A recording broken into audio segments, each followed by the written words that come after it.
ይሄ ወዳጄ ጋር እንመለሳለን። ሪጀክት ተደርጎ ነበር። እሚድነው ሪጀክት ባለመደረግና አክሰፕት በመደረግ አይደለም። የደረሰብህ ነገር እንዳይደርስብህ የምትሰጋ ከሆነ ሁሌ እየደረሰብህ ነው የምትኖረው። ምንድነው መፍትሄው አትለኝም? ታዲያ ሪጀክት አድርግ። የሆነች ቆንጂዬ ቺክ ስትመጣ በቃ አልፈልግም በላት። ለራስህ የዛችን ሴት ክብር ይሰጠዋል። ውስጥ ኤጎ በደንብ እያደገ ነው የሚመጣው። አንድ ክላይንት ሱሳይዳል አቴምፕት ጋር እስኪደርስ ድረስ ተፈተነ። ፍቅረኛውም አይደለችም፣ በፍቅር ነው የተፈተነው። ፍቅርም አይደለም ኦፒየት ነው አለኝ ራሱ። ይሄ ሐሺሽ እንጂ ፍቅር አይደለም በኃይሉ ለኔ ይሄ ፍቅር አይደለም። አላውቃትም ልጅቷ እኮ እያወሩ ራሱ ወሬውን አቋርጦ በቃ ተይው እንሳሳም ይላታል። ወሬውን ተይውና እንሳሳም ይላታልና ከውስጡ የነበረውን አንድ ለፍጀሌ ሕፃን ልጅ አወጣችበት። ያ ሕፃን ልጅ መመለስ አልቻለም። ምን ማለት ነው? ኢነር ቻይልድ አለን አይደለ? ያ ኢነር ቻይልድ አት ኤኒ ኮስት በእኛ ፕሮቴክሽን ውስጥ መሆን አለበት። የሌላ ሰው ወላጅነት፣ የሌላ ሰው ጥገኝነት ፈጽሞ ትክክል አይደለም፣ ይጨቅላል፣ ልክ አይደለም። ያ ሕፃን ልጅ ያ ኢነር ቻይልዱ ሪጀክት መደረግን ያውቃል። ከሪጀክሽን ነው የመጣው። ተቀባይነት የለውም፣ ሞኝ ጅል ምናምን ይባላል። እና ያ ልጅ ጅልነቱን የምትቀበል ሞኝነቱ ኢትስ ኦኬ ይሄ እኮ አይገባህም የምትል አንዲት ሴት መጣችና አቀፈችው። አክሰፕት ያደረገችው አንዲት ሴት ስትገኝ ተቸገረ። እሷን መልቀቅ ማለት ነው። ዓለሜ ነሽ አላት። ዓለሜ እናቴ አላት በስሜቱ። እንዴት ነው የሚላቀቀው ይሄ ሰው? ከዚህ ሪጀክት በማድረግ ነዋ። ይኸውላችሁ ሪጀክት የማድረግ ጥቅም ነው ዛሬ ርዕሳችን አይደል? ሪጀክት እንዴት ነው እሱ ማድረግ ትክክል የሚሆነው? ይሄ ወዳጄ ጋር እንመለሳለን። አሁን ሪጀክት ተደርጎ ነበር። እሚድነው ሪጀክት ባለመደረግና አክሰፕት በመደረግ አይደለም። ይሄ ፓራዶክስ ሩል ነው። የደረሰብህ ነገር እንዳይደርስብህ የምትሰጋ ከሆነ ሁሌ እየደረሰብህ ነው የምትኖረው። ምንድነው መፍትሄው አትለኝም? ታዲያ መፍትሄውን መሰለህ ሪጀክት አድርግ። ኮንሺየስሊ የሆነች ቆንጂዬ ቺክ ስትመጣ በቃ አልፈልግም በላት። እስቲ ቆንጂዬ ወንድ ነው የምትሆነው አንተ። ለራስህ የዛችን ሴት ክብር ይሰጠዋል። ውስጥ ኤጎ በደንብ እያደገ ነው የሚመጣው። ሰልፍ ሪስፔክት የሚጨምረው ሪጀክት በማድረግም ጭምር ነው፣ አክሴፕት በመደረግ አይደለም። ማን አንተ እኔን አክሴፕት የምታደርገኝ? ሪጀክት ማድረግ ፖቴንሻልን ይዤ ነው ሪጀክት ሳላረግህ መቆየቴን ክብር የምሰጠው። ሪጀክት የማድረግ አቅም ሲኖረኝ እና ደግሞ አንኮንሽስሊ እኮ ሪጀክት አደርጋለሁ። በዚህን ሰዓት ከእናንተ ጋር መሆኑ በልጦብኛል፣ ከሚስቴ ጋር ከመሆን። የምርጫ ጉዳይ አንኮንሽስሊ አክቹዋሊ ይሄ ኮንሽስሊም ነው። አንኮንሽስሊ እንመርጣለን። ሪጀክሽን ኖርማል። በተለይ ሪጀክት የተደረክ ልጅ ከሆንክ ሪጀክት እንዳትደረግ ነው የምትፈራው እንጂ ሪጀክት የማድረግ መብት እንዳለ አታስብም። ለምን? አንተ ላይ የደረሰው ቁስል ሌሎቹ ላይ ይደርሳል የሚል ሐሳብ ወይም ፍርሃት፣ ስጋት ስለሚኖር ማለት ነው። እችን የምናርቀው ምንድነው? ተገቢ በቫልዩአችን ውስጥ ቋት ውስጥ የማይገቡና ልክ ያልሆኑ ጉዳዮች ሪጀክት በማድረግ ያኔ ሰው በሚረበኝ ጊዜ በእንዲህ አይነት መንገድ አክሰፕት አረግ ነበር ሰው፣ አሁን አልችልም ብሎ ሪጀክት ማድረግ ለኤጎዬ ፕራይድ ነው። ምንም ችግር የለውም። አም ኦኬ ዊዝ ማይሰልፍ። ሚስትና ልጅ አለኝ፣ አሁን ጓደኛ አለኝ፣ ችግር የለውም። ግን ሪጀክት ስደረግ እየተላቀቀ የዚህ የደረሰ ኤጎ ነው ይሄ። ረድኤት አሰፋ የሚባል ገጣሚ በፌስቡክ ላይ ያለውን እውቅና ታዋቂነት በስራው ነው። በጣም ጎበዝ ገጣሚ ነው። በዛ የተነሳ የነበረው የታዋቂነት መጠን ነበር እኔንም ልክ እንደ ዮሐንስ መንገድ ጠርጎ ነው እዚህ ያደረሰኝ። መጽሐፌ አሳታሚ እንዲደርስ እሱ በኃይሉን አንብቡት ባይል ኖሮ እዛ ጋር አልደርስም ነበር። ግን ይሄ ወዳጄ አንድ ቀን ብሎክ አረገኝ። ተንገዳገደ። የዛሬ 3 ዓመት ነው ውስጤ ተንገዳገደ። ካርል ዩንግ በሲግመንድ ፍሩይድ ብሎክ ሲደረግ የገባበት ሄል ነበር፣ ራሱን የቻለ ሄል። ያ ሄል ነው እነዚህን ወርቅ መጽሐፎች ይዞ እንዲወጣ ያደረገው። ሪጀክት ስትደረግ የምትገባበት ሄል አለ። ስለዚህ ጥገኝነት መቆረጥ አለበት። ብቸኛ ጥገኛ መሆን ያለባት ነፍሳችን ከእግዚአብሔር ጋር በሞትም በሕይወትም በኩል እሱ ስላለ ማለት ነው። ነፍስንም ከዚች ዓለም ወደዛኛው ዓለም ሲወስዳት ብሪጁ እሱ ስለሆነ በሱ በኩል ለማለፍ እግዚአብሔር ያስፈልጋል። እኔ አንድ ሪጀክሽኑ ትራውማታይዝድ ያደረገኝ ልጅ ነኝ። ከልጅነቴ ጀምሮ ሪጀክሽን ነበረብኝ። ሪጀክሽኑን ግን በአክሴፕታንስ አልተካሁትም። ሪጀክት በማድረግ ይሄድ ነበር። በኃይሉ ከ4 ሰዓት በኋላ ከወጣልህ ምናምን ብለው የሚተርበዋል ማታም ነው። እና አንድ ጊዜ በእውቅና ደረጃ በጣም የምታከብሩት ትልቅ ሰው 3 ሰዓት ተኩል ነገር ተቀመጥኩለት እንደምንም እና እቀየማለሁ አለ። ይደብረኛል። ከዛ የሆነ ክፍሌ ብቻ ተውጦ ይደብራል። ይደብር በቃ ምን ችግር አለው? ያው እነሱ አሉ እኔ አንተም ብዬ ነው አይመለከተኝም አልኩት።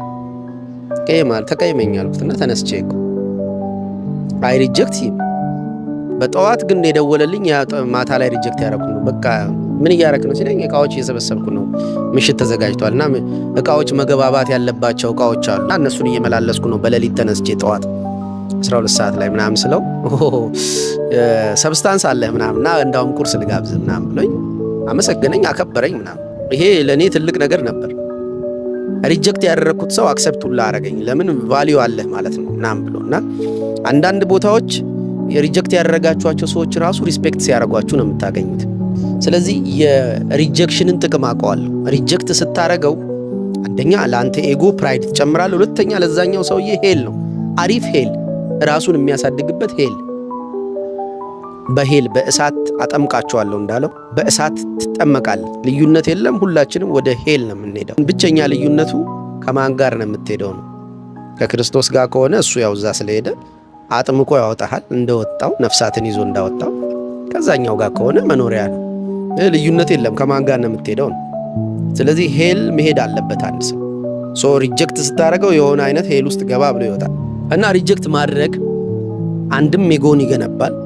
ሪጀክት ያደረግከው ነገር ክብር አንተ ጋር ይቀራል። ቆንጂዬ ቺክ ባለትዳር ሆነ ቆንጂዬ ቺክ መጣ እየዬ ስትል አንስተ የ5 ደቂቃ እንትን ነው ይቅርብሽ፣ የምታዩንም ሰውዬ አይደለሁም እኔ ሚስቴ የቻለችው ዝተት አለ እና ለማንኛውም ግን ያሉሽ አሪፍ ነገሮች አሉ፣ እነሱ ለምን ዩቲላይዝ አታረኝ ምናምን ብለህ ብቻ እስቲ ሪጀክት አድርጋት።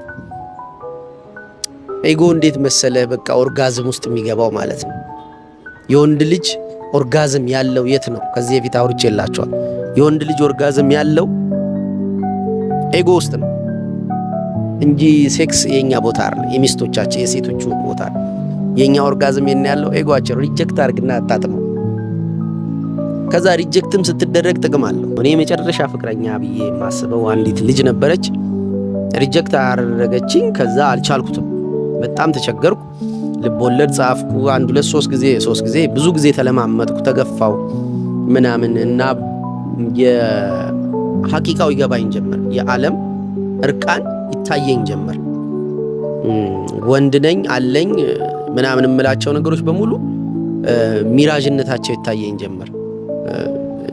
ሸዋጅነታቸው፣ ባዶነት ተሰማኝ። በምንም ነገር የማይሞላ ባዶነት ተፈጠረ።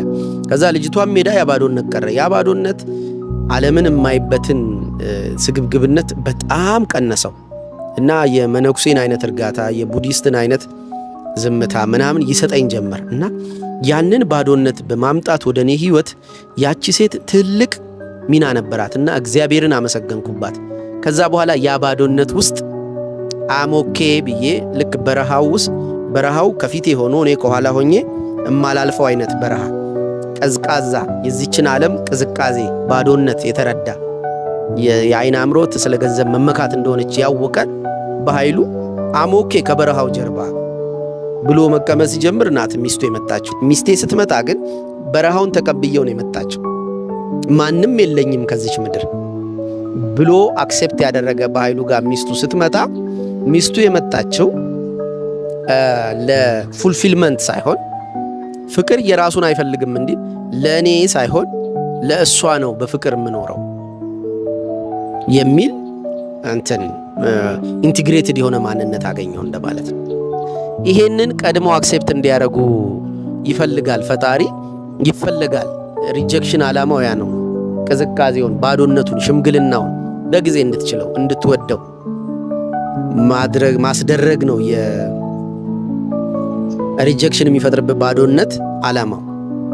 ከዛ ሞት መጣውኝ ቢል ምን ልትወስድ? ያው ኦሬዲ እኮ የለሁም፣ ኤግዚስት የማረገው ከበረሃው ወዲያ ነው። ስለዚህ በረሃውን አልፎ መምጣት የሚችል አካል ካለማ መጥቶ ቢወስደኝም ችግር የለውም። እኔ ከበረሃው ወጥቼ እጄን ዘርግቼ ከሰዎች ጋር ከተፈጥሮ ከህይወት ጋር እነካካለሁ እንጂ ማንም እኮ ወደዚህ መግባት የለውም አይችልም። ጥቅምም ይሁን ጠላት በረሃውን እንዳያልፈው አድርጎ ነው ሩቅ ያስቀመጠኝ ብሎ ማሰብ ወይም መጽናናት ይቻላል። በወቅቱ በሞት ጥላ ሲል በሞት ጥላ መካከል ብሄድ እንኳን ሞት ጥላ አለው። ጥላ ምንድነው? ራሱ አካል አለው እንዴ? ሞት አካል ለሌለው ነገር እንዴት ጥላ ይባላል? ጥላ አለው። ጥላው ምን መሰል? ሪጀክሽን፣ ከወዳጅ መለየት፣ በቃ ኢሞሽናሊ ነው እምላችሁ። ዝም ብሎ በአካል ከሀገር መውጣት ከከተማ መልቀቅ ምናምን አይደለም። እሱም ትንሽ ጥላ ነው፣ ግን ዋናው ጥላ አይደለም እሱ።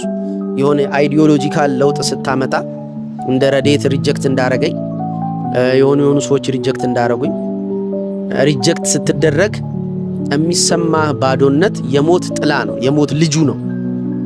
ሰም ካይንድ ኦፍ ዴዝ ነው። እነዛ ዴዞችን በሂደት ኢንቲግሬት እያደረክ መጨረሻ ላይ ሞት ሆይ መውጊያ የታለ፣ ሲኦል ሆይ ድል መንሳት የታለ ትላል። እዛ ጋር ትደርስና ሞት ላይ ትፎክራለህ። ግን እስከዛ የሞት ጥላ መካከል ውስጥ ታልፋለህ። ያኔ አልፈራም ያልከው አካል ይመጣና አትፍራ አይዞ ምናምን ብሎ ያንን ማድረግ ያቅም ይኖረዋል። ግን መጀመሪያ ሪጀክሽን እያሳደገን ነው ይመጣው። ይህንን ሁሉ ተቀድጄም እኮ ሪጀክሽን መፍራታችሁ የማይቀር ነው።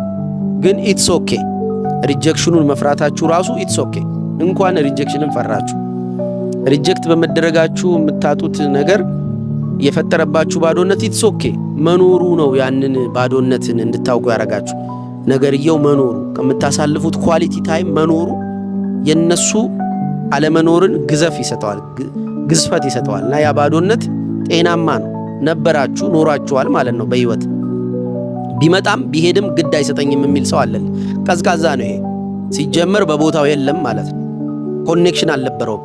የሆነ ኮኔክሽን ሲነቀል እኮ የመነቀሉ ስሜት መኖር አለበት። የመነቀሉ ኮኔክሽኑ ሲቋረጥ፣ መብራት እንኳን ሲቋረጥ ይጠፋል። አንዳንድ ቀዝቃዛ ሰው አለ፣ አጽሙ ድረስ የቀዘቀዘ መተም ሄደህም ለውጥ አታመጣም በህይወቱ። እንደዛ አይነት ቅዝቃዜ ኖርማል አይደለም። እየተነቀለ ግን መጨረሻ ላይ እዛ ጋር ትደርሳለህ። ግን ከመጀመሪያው ጀምሮ እንደዛ ከሆንክ ምንም ነገር ላይ አልሰካህም። ኦሬዲ ውስጥ ያለው አካል ኢቮልቭ አያደርግም። እንደዛ ከሆነ ካልሰካ አትበራም። ካልበራ ብርሃንህ እንደዚህ ለሰዎች እየታየ ሰዎች ወደ አንተ እየመጡ አንተም የተሻለ የሰካ ብርሃን ስታይ እዛ እየሰካ ጂም ኬሪ ላይ ሰካ፣ ጆርዳን ፒተር ላይ ሰካ፣ አቡነ ጴጥሮስ ላይ ሰካ፣ ሚኒሊክ ላይ ሰካ። ምን ሳልሰካ የቀረውትኛል እንዴ? ጋብቻ ይባላል ይሄ የነፍስ ጋብቻ፣ የመምህር ከተማሪ ጋብቻ አለ። እነዛ ጋብቻዎች የተሻለ ሶኬት ይፈልጋሉ። ግን ይሄ በዚህ ሁሉ ሂደት ውስጥ እኛም መንቀል የሚገባን ቦታ አለ ነው የዛሬው ትምህርት። መንቀል ሪጀክት ማድረግ ማለት ከዛ ሰውዬ ውስጥ ያለውን በኃይሉ መሰብሰብ። ይሄ ትራንስፈር አድርጌ የነበርኩትኝ ትራንስፈራንስ ምላችሁ እኔ ስለሌለኝ ሰውየው ስላለው ትክክል ነው፣ ይሄ ወዳጄ ነው፣ ይሄ ትክክለኛው ቀጥተኛው መንገድ ነው ብዬ ያሰብኩትን ሰው አይ አይደለም ብዬ ስሰበስብ እሱ ውስጥ ፎል ይከሰታል፣ እኔ ውስጥ ኤጎ ምልአት ይከሰታል። እየሞላው መጣለሁ፣ ግን ሌላም ሰው ይነቅላል። እኔ ከዚህ ስነቅል እንዲህ እየተነቃቀልን ትክክለኛው አማናዊው መሰካት ጋር እስክንደርስ ድረስ የሚያየንን እስክናየው፣ ከዛ ያ የሚያየንን ስናየው አይኔ ማዳንህን አይቷልና ባሪያህን አሰናብተው፣ ልክ እንደዛ እርፍ የምትልበት ጊዜ አለ። በቃ ነፍስ ከኮሯ መታየት ይሰማታል። ነፍስህን የሚያያት ሲያያትም በገሃነም እሳት ነው የምትጠመቀው። የመጨረሻ ድንጋጤ ነው ውስጧ የሚገባው። እንደዚህ ይላል ዕንባቆም፣ ልቤ ደነገጠብኝ፣ መንቀጥቀጥ ወደ አጥንቶቼ ገባ፣ በስፍራዬ ሆኜ ተናወጥኩ ይላል። እግዚአብሔር እንዲያያችሁ ወይም በእንደዚህ አይነት መንገድ መታየት የምትፈልጉ ሰዎች መጀመሪያ የሚያዩአችሁን ሰዎች እዩ። ቀጥሎ ፕሮጀክሽናችሁን ሰብስቡ። ሪጀክት ማድረግ ኖርማል ነው። አንኮንሽስሊ ሪጀክት እያደረግን ነው። ኮንሽስሊ እናድርግ በቫሊዩ። ከዛ ግን ያ ቀን ይመጣል ብዬ ብጨርስና ሪጀክት አድርጉ። ስትደረጉ የሚመጣውን በረሃ አክሰፕት አድርጉ። ቻው።